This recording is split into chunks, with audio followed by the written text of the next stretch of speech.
Welcome back to Scale Out a Guy's Workbench. Today we're doing a full build of a car that has an engine.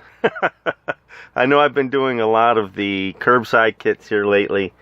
I had a bunch of them sitting around. I just had to push through them. I still have a bunch to go through yet, but stay tuned. This one's going to be a good one.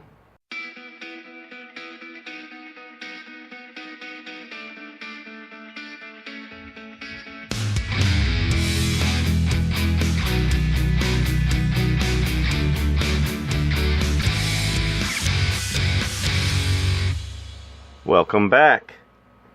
Today I'm going to be building a kit that actually has an engine in it.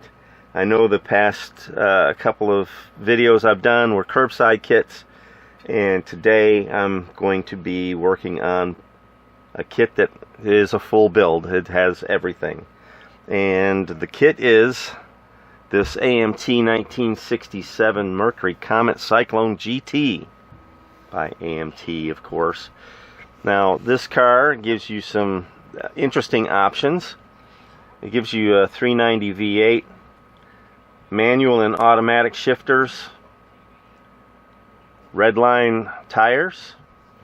It consists of 103 parts, and you can see those all the trees right there on the back of the box. So, let's take a look at the body. The body, at first glance, looks really nice and clean. It does have a swirl mark in each door right about in this area, but that's not really a big deal once you throw some paint on it. Sometimes with swirl marks like that, if you're painting with a metallic paint, the metallic tends to migrate towards those for some reason. I don't know why. I've had that happen a couple of times throughout the years. I have no idea why it does that, but it just does. The body looks pretty clean. There's no flash on it, with the exception of maybe just a little bit here on these front corners, but that would take about 2 minutes to straighten up. The rest of the body looks really good, except for static electricity. It's one thing I don't like about wintertime. The air's so dry. And, ooh, wait. Got a little bit of bounce in that body.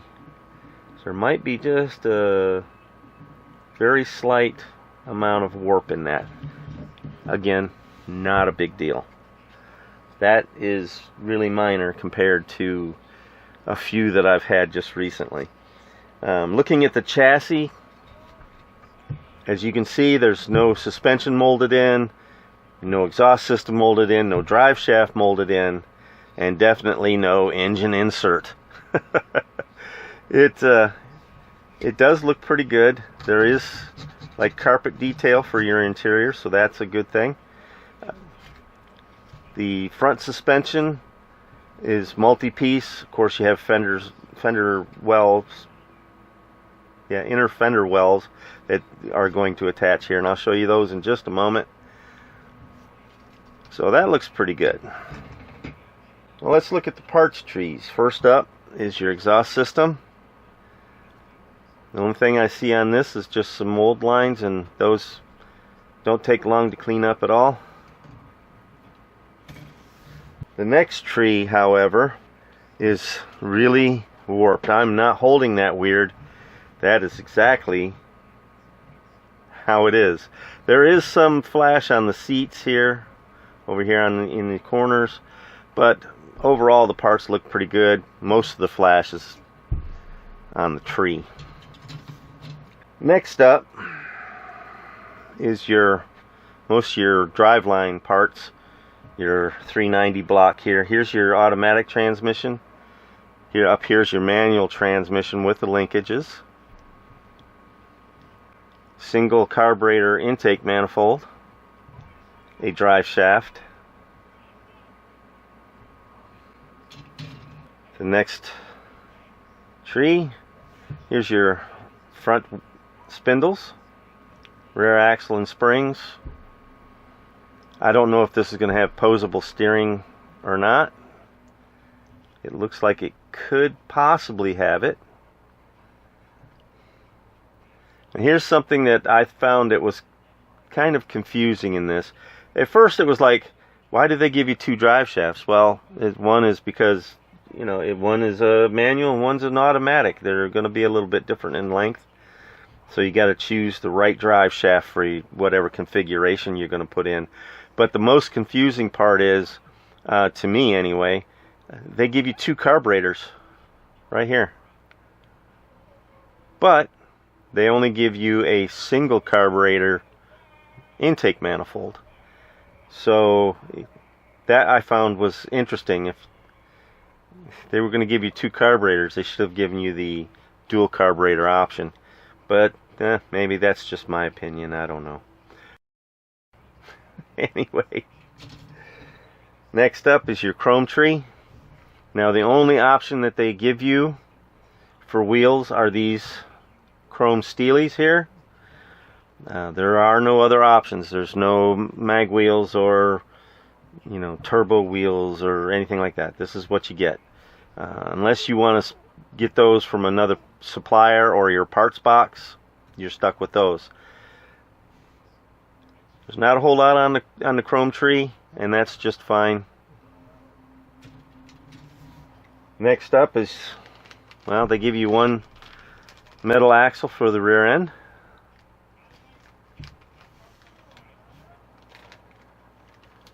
Here's your glass, front windshield, rear window, and it gives you the two side windows here, as well as your headlight lenses and your tail lights. Next is your decal sheet. The decal sheet gives you red, white, and black striping. Gives you 5 different license plates. It gives you all of your GT badges and your engine displacement badges. On your gauges, it gives you 3 different sets of gauge decals, dark or light, or I'm not sure what these are supposed to be. Custom gauges, maybe. Find that interesting. And they give you your, is that a GT? No, I don't know. That's just a white block right here. I don't know what that's for, but okay, that's an interesting decal sheet. I like that they give you the gauges, even though those little tiny ones like that are difficult to work with. Last but not least is your instruction sheet, and as usual it gives you some history on the 67 Mercury Comet. There's a lot of intricate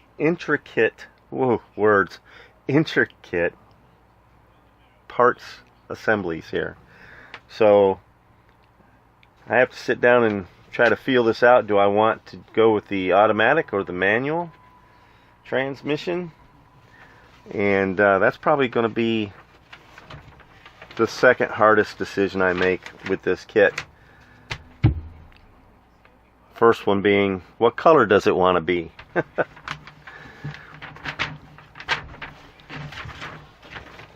I have, as you guys know, I have a plethora of colors here. I tend to want to stay kind of as close to factory colors as I can, but every once in a while I do go outside of that realm. I did have a viewer one time and ask me, how do I come up with the color combinations for my builds? It's nothing scientific. I just sit and I look at the box art and I look at the body, and it just jumps at me what color it wants to be. I don't know. I'm not psychic or anything like that. It's just a vibe I get, I guess. I don't know how to explain it, but that's how these cars get their colors. One other thing that I missed, I was just looking over and I saw those laying there, is the tires. Got some red lines or black walls. They're bias ply, sort of. They are a solid tire. They're not real super squishy.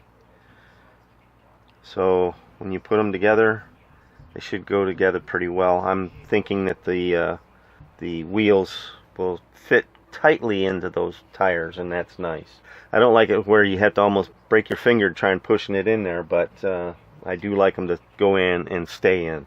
Alright, we got a little bit of cleanup, not a whole bunch, and we have a bunch of sub-assemblies to do.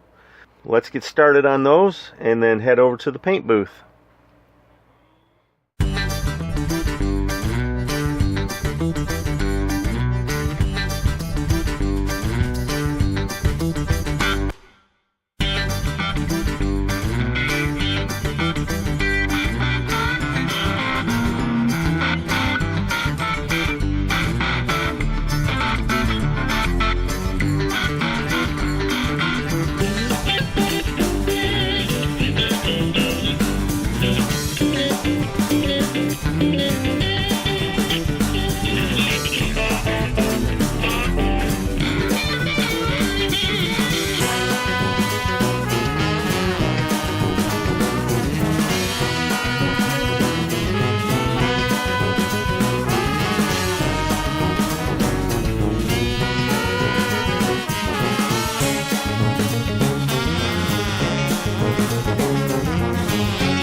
Alright fellas, now that we've gotten that body painted up, we're going to have to wait for it to gas out so I can get the clear coats put on. In the meantime, we're going to go ahead and start doing the engine parts, etc., etc. I know I painted a lot of that interior and stuff with spray cans, but I'm going to be brush painting everything else. I haven't decided yet if I wanted to go with the automatic transmission or with the manual. I'm thinking I'm going to go with the manual transmission. It wouldn't be, I don't know, a Cyclone GT without a manual transmission. So we're going to go with the manual transmission on this one. And still got to get all that painted up. You see I got the engine done. May have to do a second coat on that. We'll have to see when that dries to see how that turns out. You may notice, if you pay attention to the audio, you may notice that this audio is a little bit better. I have a new toy that I just got, and that is helping me as far as amplifying my voice to the video. Hopefully it's more consistent than what it has been in previous videos.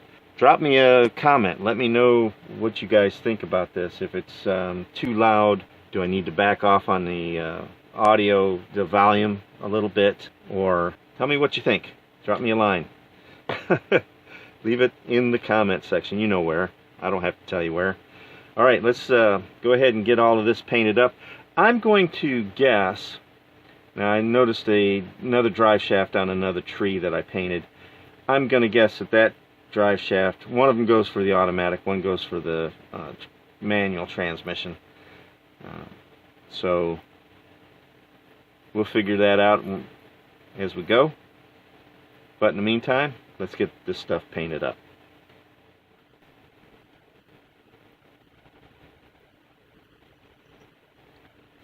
I'm also testing out some different camera angles too. Hopefully I won't have as many camera bumps as I had in the past. I've got the mount a little bit further away, and because I have it a little bit further away, it gives me a different angle to the bench. You're a little bit closer to the work, and so I'm going to have to be mindful of that as well, so that I'm keeping everything in frame. Most of you guys know how to do most of this stuff anyway, so this would be just kind of a refresher moment for you. Okay.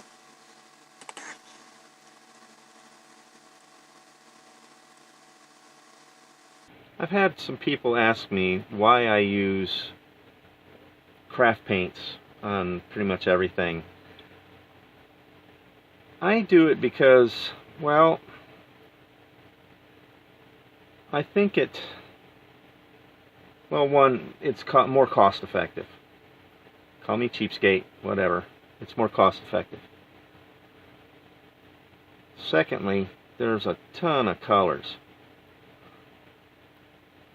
And at $3 a bottle or less, you get a real big choice on colors. And why not? It's easy to clean up. There's no fumes. There's a plethora of reasons I like using the craft paints.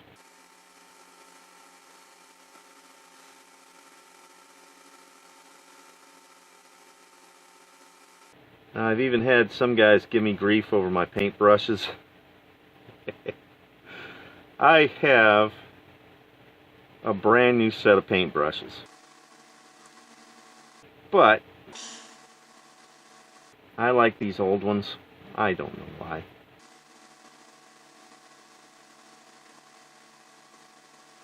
I think that should be, no, I've seen them black, so I'm just going to leave it black.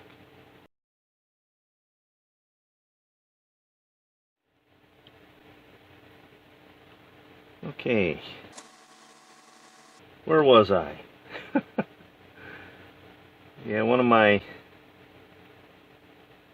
my many pets come into my office and started knocking everything all over the place, and I had to pause the video, clean up the mess. It's all good. She's a good dog, but she has this ability to knock things all over the place when she wants attention. It's all good.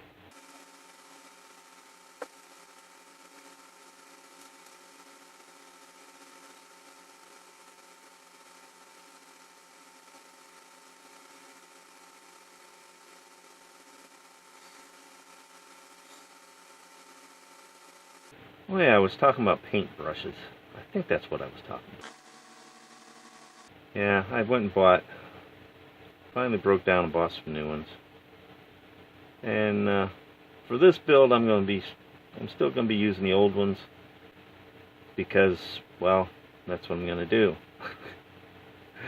But in the future, you guys are going to start seeing new paint brushes come on in the videos,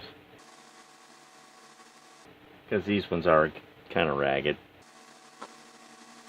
This particular one is good for covering, you know, large areas fast. And I do have some wider brushes for that kind of stuff too, so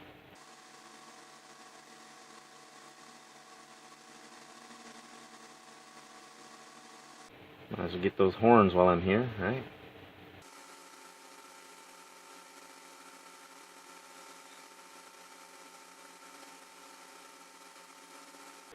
I may have to come back and touch those up later on, but for right now, they're good to go. I forgot to paint the water pump, the engine blue, so I'm going to have to do that. And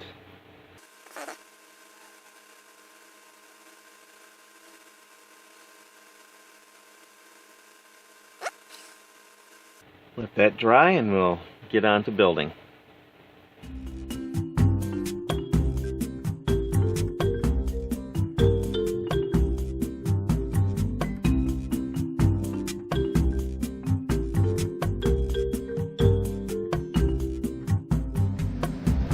Alright fellas, I got the engine completed here, and I went with the manual transmission. So that's all set to go. Next step, we're putting the fender skirts, firewall, front suspension together. And yeah, this is multi-piece, so it's going to take a minute to put it all together. And hopefully it's not going to come apart while I'm doing it. You may notice that it's a little bit different angle. I've got a new setup for my camera now. The camera is kind of over my head, and yeah, I got tired of banging into the mount that I had to my left and making the picture jiggle all over the place. This here is going to be a little bit more solid and less jiggly, although it is a little bit further away, and I apologize for that. I haven't quite figured out how I'm going to do that part yet, but we'll work on it together, I guess, and we'll get it eventually. But in the meantime, let's go ahead and get this front end put together on this car. So they don't give you any order of installation on any of this stuff, so I'm just winging it basically, and hopefully I get it together right. You never know until you get there, I guess.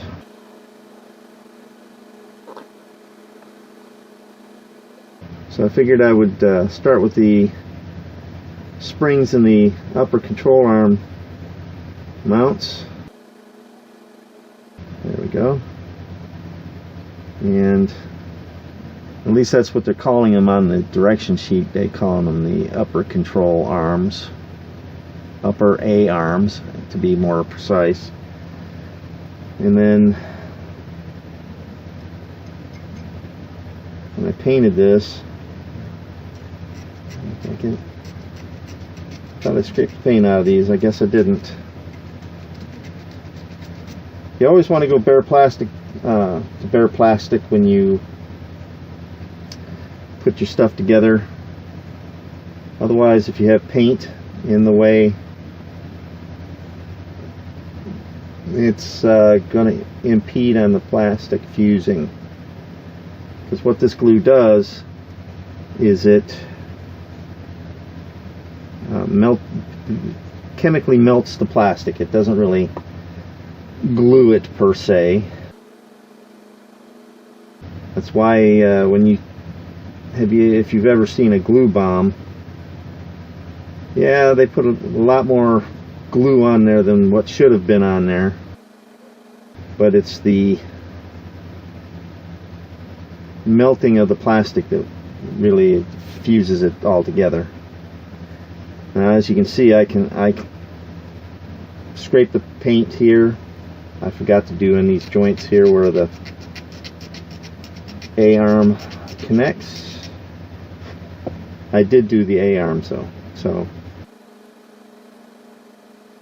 these multi-piece inner fenders and suspension parts always kind of mess with my head a little bit,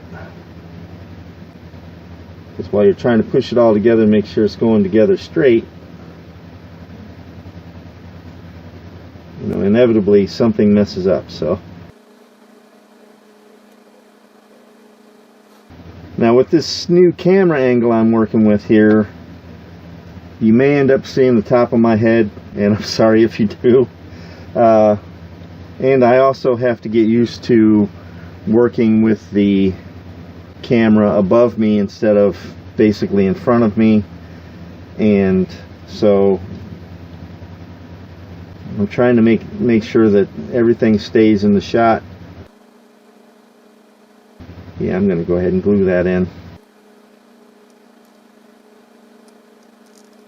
So what I'm doing there is I'm just cleaning the paint off the plastic. So I have a surface to glue to, and I'm going to do the same thing with these parts here. Now if you don't feel like scraping all of the paint off, as long as you get a majority of it, you should be fine. You don't have to be really, pardon the expression, anal about it. As long as you have a fair amount of bare plastic there to work with, you should be fine. I normally, on these kind of parts here, I normally tape them off so I don't have to worry about scraping paint, but I don't know what I was thinking, because normally I tape this off too so that I don't have any issues with wheels fitting on there. And well, I messed that one up. There we go. Now these are, I don't know, they look like they're interchangeable.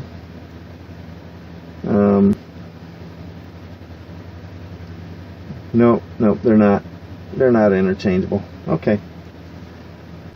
It looked like they were, but they actually are not. So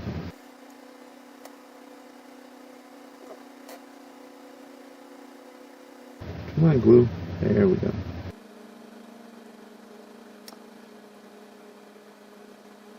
A lot of people have problems with tube glue, and I can understand why that is, because you get a little bit over anxious with it, and it's real easy to give it a good squeeze, and the next thing you know, you have a big glob coming out.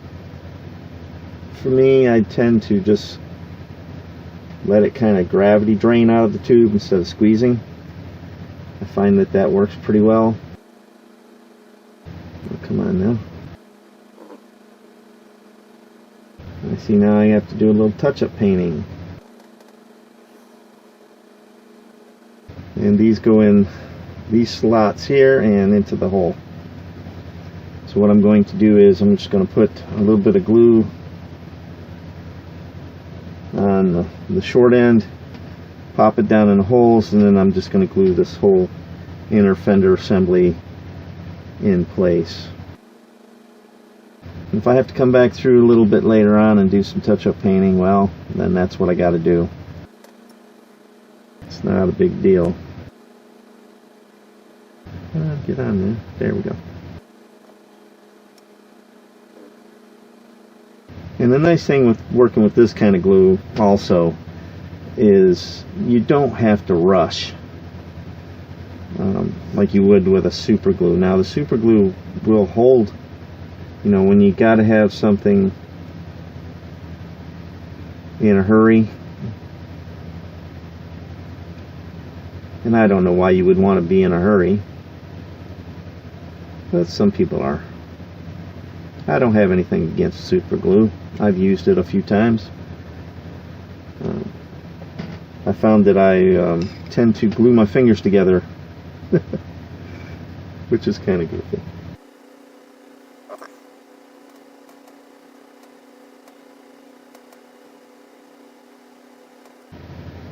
Make sure I got everything lined up right.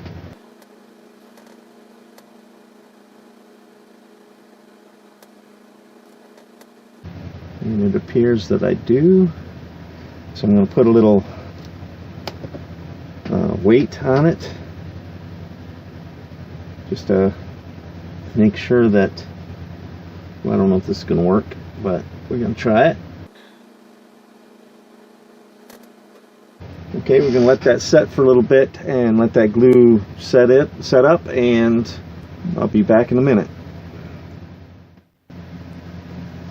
Alright fellas, I'm looking at the direction sheet here, and you can see the part numbers for the leaf springs, 24 and 25. Well, that's 24. It doesn't work too well on this side here because your excuse me, I started to say strut. The shock perch is on the outside. Well, the hole for your shock absorber is on the inside right there. So where would that go? Yeah. So just a heads up, when you're doing the suspension, reverse your springs. Put the mounts for your shock absorbers to the inside of the frame, not as the, you know, just reverse those numbers. Just forget about the numbers, actually. That would be more to the point. Forget about the numbers. Make sure that the locating points for the shock absorbers point towards the inside of the frame. And yeah, it's a simple mistake, but if you're meticulously following the direction sheet, you're gonna screw that up. So you know, common sense would take over here, and you know, whatever. But just a heads up, gotta reverse from the what the direction sheet is telling you. So let's get back to building this rear suspension. I gotta get everything kind of cut out here. Ooh, almost dropped that on the floor. You know, I like these snips, but sometimes, you know, like how these shocks are on the trees, they don't give you a whole lot of space to get in there. I was able to do it, but it's kind of a tight fit. Alright, and the drive shaft.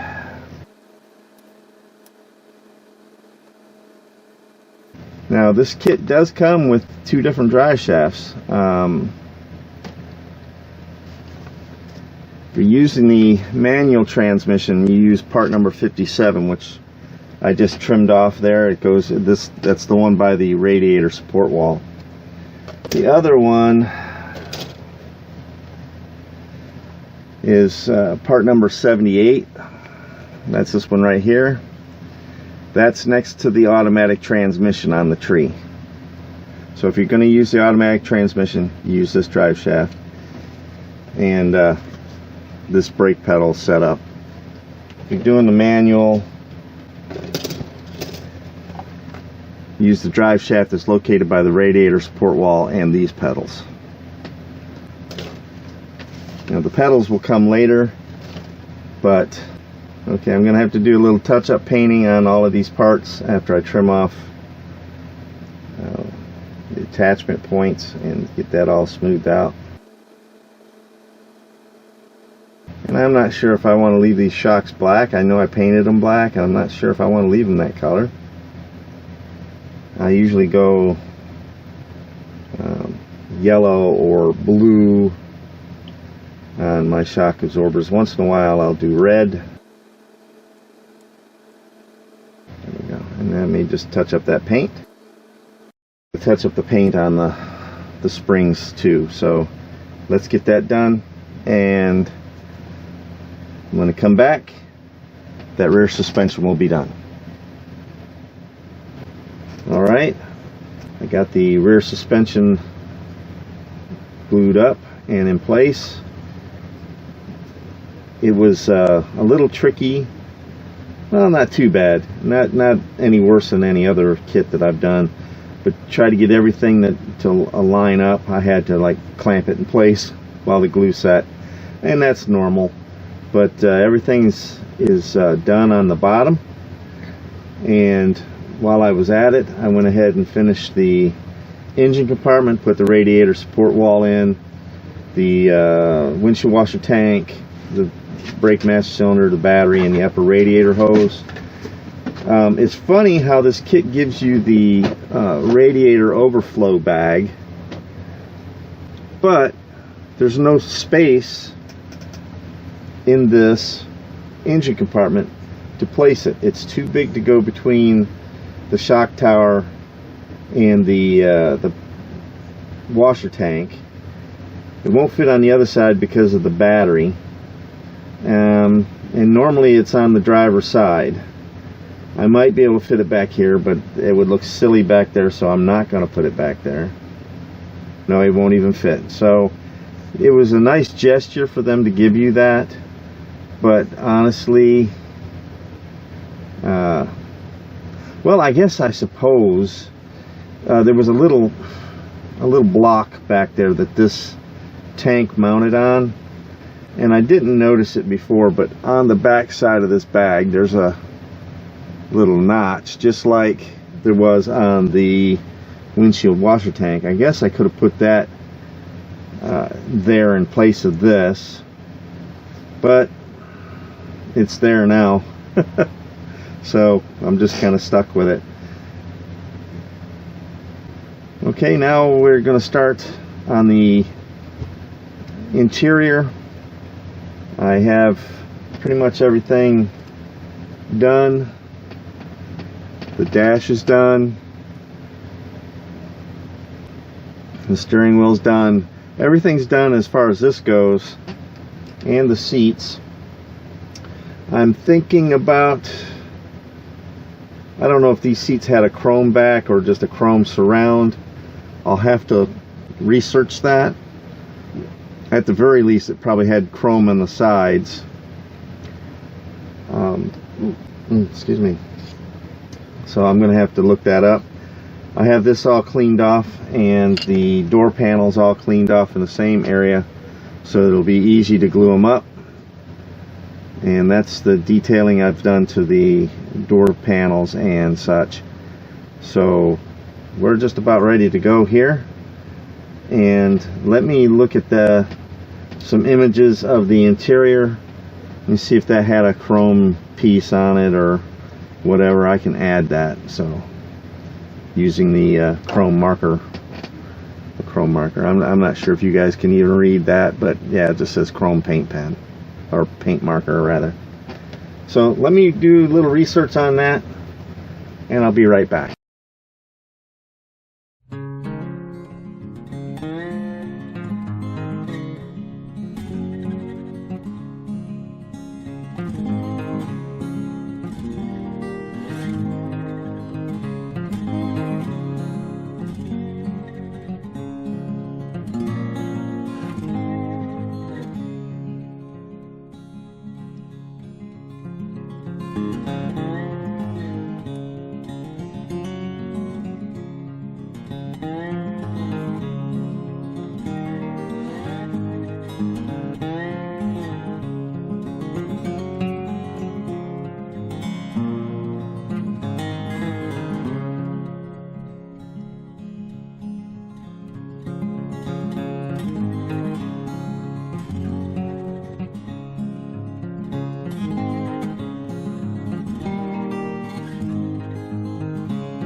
Alright.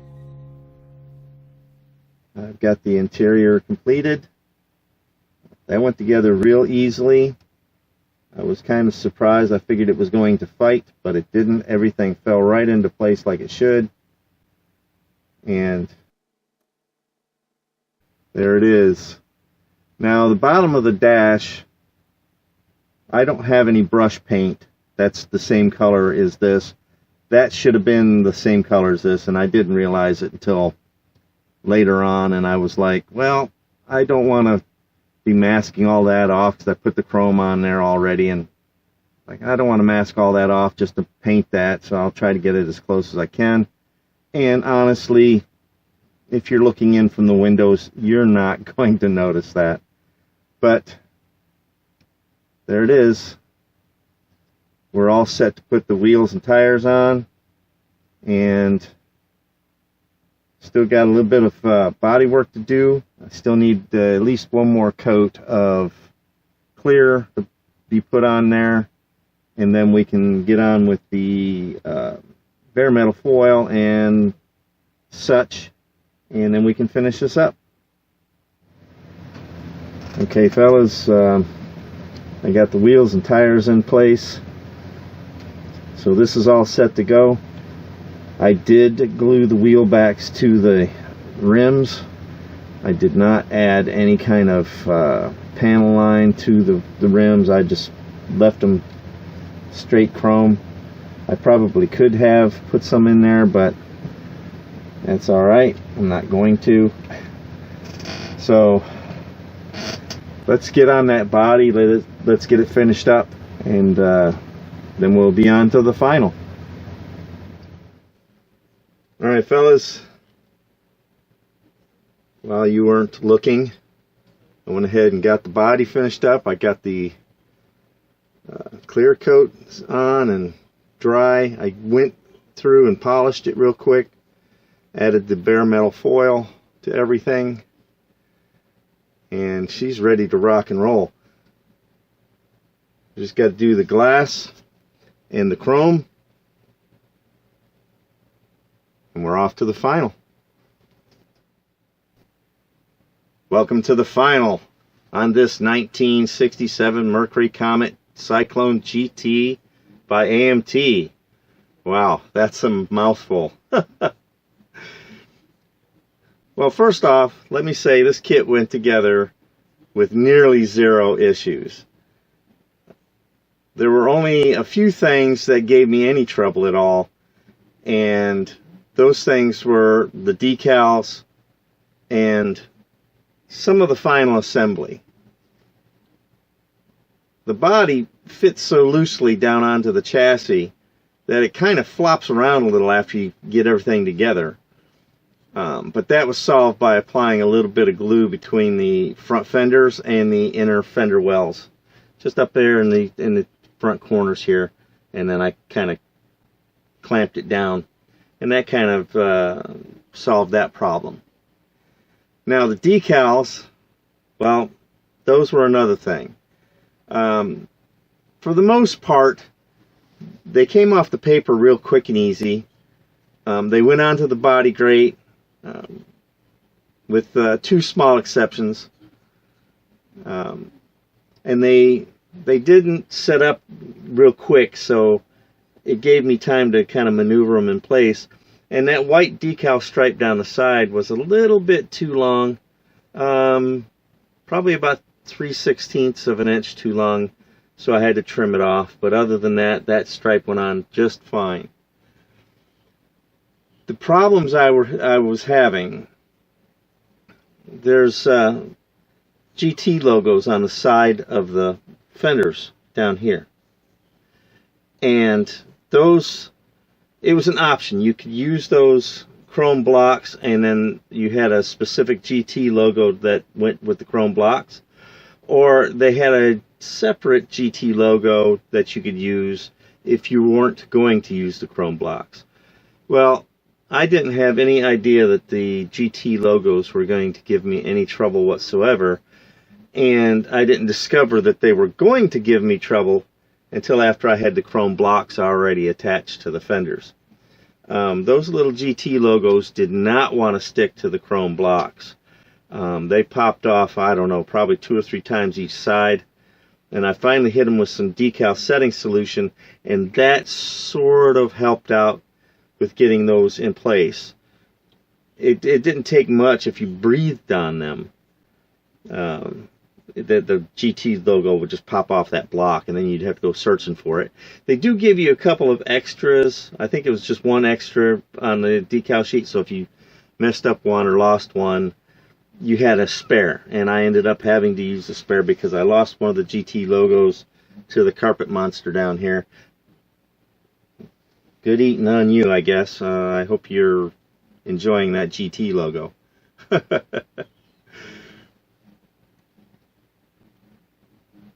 Now, onto the interior. The interior went together without a fight. It did slide right up into the body without any trouble. But I did have to stretch the body out just a little bit to get the wheel wells past the bottom of the body. Once I got those past, the chassis popped right up into the body with no problems whatsoever. This kit was kind of a blast to build. I hadn't built a Mercury Comet before, and so it was kind of cool. It's a really cool addition to my collection. And it also was nice that they gave you an option between having a manual transmission or an automatic, and they give you the appropriate pedals for those too. If you had the automatic, you just gotta, you glued in a accelerator and a brake pedal. If you had the manual transmission, of course, you had the accelerator, brake, and clutch pedal. So that kind of made it a little bit different, a little bit nice.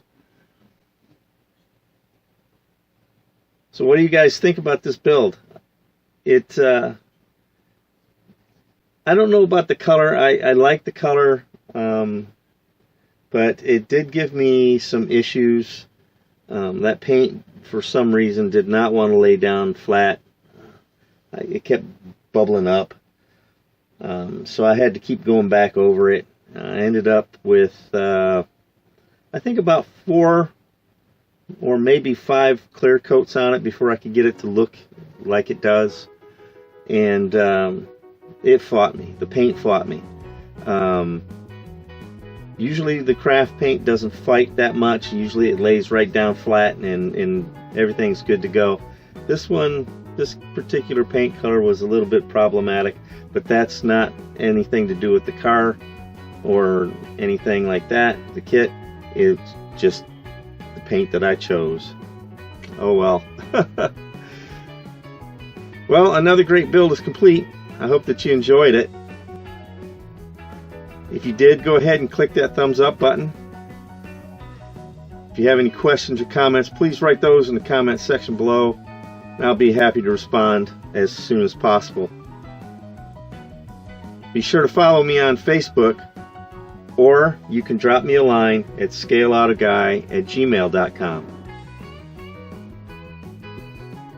If you want more videos like this one, make sure to hit that subscribe button